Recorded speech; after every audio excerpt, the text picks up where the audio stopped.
But before we dive into that, we are going to turn our attention to Dallas, where the Mavericks fired general manager Nico Harrison on Tuesday. Now, Harrison had been under intense scrutiny since he shockingly traded Luka Doncic to the Lakers in February, less than a year after the superstar led the Mavs to an NBA Finals appearance.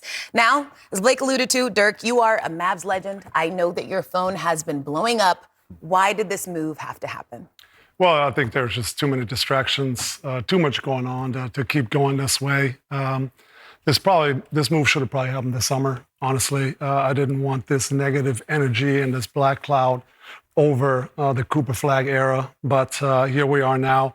I just knew, I figured this fan base is a passionate and loyal fan base. I was lucky enough to experience it for 21 years, and I knew they weren't just get over it, as people say, or forget about it. They're extremely passionate, and this trade just made no sense. It made no sense to them, and really there was no explanation for it either.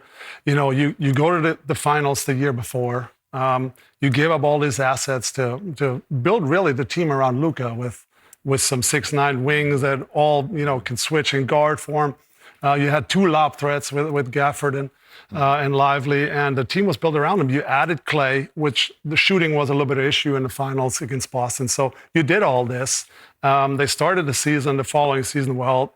Going into Christmas Day game, they were 14-3 out of the last 17 games. So they're just starting to hit their stride, and then Luka gets hurt, and unfortunately that's the last game he's ever played in the Mavs uniform. So it was very sad. It was very sad how that ended, and it feels like the fans feel like they got robbed of actually seeing the end, seeing this through, seeing Luka develop, into hopefully a champion one day, and it feels like they never got to see the end to this. So this was very heartbreaking, and but now it's I think it's time to move on. It's time to move on now. Focus on this team, on this franchise. This definitely set the franchise back, but. Now it's about building it back up, and obviously this team is struggling a bit. It needs to support all they can get. So hopefully we can have a good year here from now on, and cheer the team up. Absolutely. Well, Nico Harrison was the GM of the Mavs for just over 4 seasons, and now we usher in something new.